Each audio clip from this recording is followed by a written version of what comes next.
Oi, minha gente! Tudo bem com vocês? Meu nome é Sandra Rafaela, seja muito bem-vinda, muito bem-vindo ao meu canal. E hoje teremos resenhas de livro continuando a trilogia de C.S. Lewis. Trilogia cósmica de C.S. Lewis. Eu não quis colocar tudo no vídeo, gente, para não ficar muito comprido. Para não ficar muito comprido, tá? O vídeo. Eu sei que a gente tem a nossa vida corridinha e às vezes a gente prefere ir repartindo os vídeos. Às vezes eu pego um vídeo muito longo para assistir e eu vou pausando ele e assistindo conforme eu tenho tempo. Então acho que assim fica melhor. E até mesmo para quem está procurando por um livro específico da trilogia, também fica melhor de localizar sobre qual livro eu tô falando, ok? Esse livro aqui que eu vou falar hoje é o terceiro, então quem não viu ainda as outras resenhas do primeiro e do segundo livro dessa trilogia, volta aí os vídeos que vai estar aí no canal. Já falei do autor no primeiro vídeo, então não vou me estender aqui.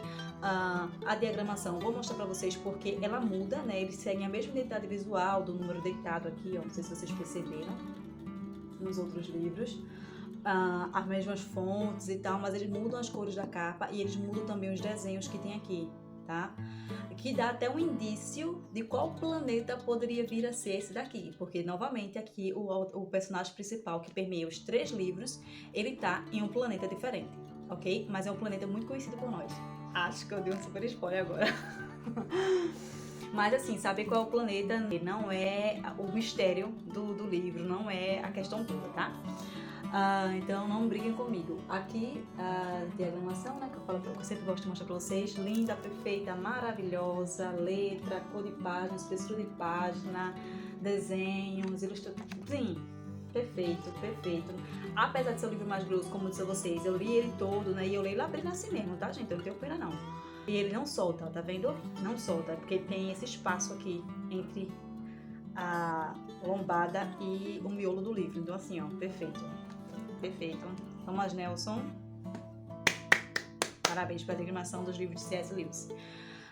Que não é só esse, tá? Os outros que eu comentei com vocês, que são lidos no meio cristão, que foi aqueles 20 que eu cheguei a comentar com vocês, que eles também publicam, a Thomas Nelson também publica, a diagramação é perfeita. É perfeito. Eu tenho um aqui que é o meu preferido, que é Cristianismo Puro e Simples, e é perfeito. Vamos falar sobre agora o conteúdo, né? Eu gostei muito assim, porque ele tem aquela parte de deixar empolgante, de deixar você curioso e tal, mas assim, tinha umas partes que eu ficava, nossa, ele tá botando muita informação aqui, não precisava disso tudo, sabe? Porém, quando chega no final eu fico, o quê? Acabou? Como assim? Tá faltando, eu quero saber de mais coisas. Sabe? Porque assim, eu tava aqui super empolgada lendo essa página, e daqui a pouco, quando eu vi, só faltava esse aqui e o livro acabava. Eu disse, não tem condição desse livro acabar aqui, entendeu? Então assim, algumas partes do meu do livro, C.S. Lewis, eu tiraria, até parece que ele tá vivo, né? Até parece que ele iria me ouvir. E no final aqui eu colocaria mais coisas, porque eu meio que fiquei curiosa pra saber como é que seria esse depois de tudo que acontece aqui, entende? Não fica muito, ele deixa aberto, totalmente aberto. É isso. Então, assim, no meio podia tirar e no final podia acrescentar. Enfim, leitores. Uma coisa que é bem interessante desse livro que o escritor faz diferente do outro, que é essas interrupção no meio. Isso aqui, ó. Não sei se vocês vão conseguir ver, vão sim. Aqui, ó. Essa interrupção aqui no meio, essa bolinha que distingue uma parte da outra, é porque ele vai fazendo várias narrativas ao mesmo tempo, tipo novela, né? Quando ele tem uma parte, aí daqui a pouco corta pra outra parte, aí já é outra história, aí já é outro enredo, já é discutindo sobre outra coisa, aí para, daqui a pouco vem outra parte. Pronto. Basicamente ficam 3 ou 4 partes assim, né? Que é a parte do instituto, que é criado aqui com um propósito que eles precisam combater, a parte desses combatentes e a parte também, digamos, de que um casal que tem aqui no meio, não é, tá, gente? Um romance, aquele negócio meloso, não é. Nenhum desses 3 livros tem essa coisa melosa, apesar de falar de amor, apesar de falar de relacionamento, apesar de falar até de filhos, mas ele não faz isso de forma melosa. Só que aí, nesse livro aqui, ele tem essa interrupção. Então, assim, deixa, na minha opinião, o livro bem mais legal. Porque eu não esperava, os outros ele não fez isso, e aí é isso aqui ele fez. Então, foi um outro diferencial. É muito interessante ver que esse autor, apesar de estar se fazendo trilogia, ele consegue trazer elementos muito diferentes de um livro para o outro. Não só o planeta onde acontece a história, apesar do mesmo personagem se repetir, a história ela acontece com um objetivo, ou em um objetivo maior, meio que acaba sendo o mesmo. Mas assim, o modo como esse objetivo maior vai ser alcançado, o que é ser evitado com isso, enfim, é diferente, sabe assim, o objetivo maior é o bem comum, mas a forma para chegar lá é diferente, o sentido naquele planeta ali é diferente, sabe? E além disso, ele bota um planeta diferente, descrições diferentes, ele acaba contando a história de uma forma um pouco diferente de um livro para o outro. Esse daqui é o livro que ele conta a história de uma maneira mais diferente, que é como se fosse essa novela que eu tô dizendo a vocês. Essa com partes assim, né? E aí ele fica dando aquela separaçãozinha por aquela indicação lá. E você que tem que relembrar do que você viu lá da outra vez. E é bem interessante, assim, acho que até pro nosso cérebro é bem interessante, em vez de ser algo corrido, a gente fazer essas interrupções e relembrar do que a gente, ou rememorar, né? Do que a gente leu sobre aquilo no capítulo anterior. Tem capítulos bem extensos aqui, tá? Ele bota tipo assim, 30 páginas por capítulo nesse livro. Tem um capítulo mesmo que eu fiz, misericórdia, esse capítulo não vai acabar não. Vai acabar o livro nesse capítulo? Ele é um livro que faz novamente analogia com a Bíblia, traz muitas metáforas, traz a concepção que o autor tem ou quis passar a respeito de certos assuntos. Nesse livro, fala sobre quem sabe um pouco da história da Bíblia, sabe o que é Torre de Babel geralmente e o que é Sodoma e Gomorra. Pega muito pesado ele nisso aqui, tá?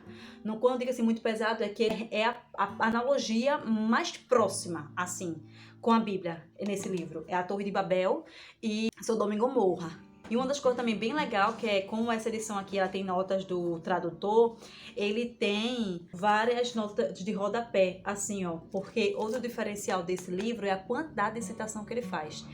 C.S. Lewis, não vou dizer só aparentemente, mas com certeza ele lia muito, porque ele cita outras peças, frases de outros romances, frases de outras ficções, que no caso ele leu, ele teve acesso e ele vai colocando aqui, e aí o tradutor vai indicando com o número lá pra gente olhar a nota de rodapé, se ele tá fazendo citação em relação à Bíblia, se é de Shakespeare, se é de Ilíada, de Homero, então assim, muita citação. Ele realmente mostra quão intelectual ele era, assim, quão leitor ele era, sabe? Então, esse também é o diferencial desse livro. E sobre o conteúdo, como eu já falei, continuamos com as metáforas, continuamos com as analogias, pega muito forte na Bíblia aqui, ao meu ver. Não precisa você ler os livros, gente, em ordem, e também não precisa você ler eles, ter os três para poder ler um, sabe? Se você ler eles separado, você consegue entender essa história aqui. Porém, na minha opinião, é muito importante você ler nessa sequência. Por quê? Porque o personagem principal, que é o Hanson, ele cita momentos em que ele esteve em outro lugar. E apesar disso não fazer um grande diferencial no livro, quando ele fala isso e você já sabe aonde foi, já sabe como foi, fica muito mais fácil de você entender por que isso é tão importante aqui. Eu recomendo vocês lerem realmente a sequência e ler os três e lerem em sequência, tá certo? E aí aqui também ele consegue, como é que eu posso dizer a vocês?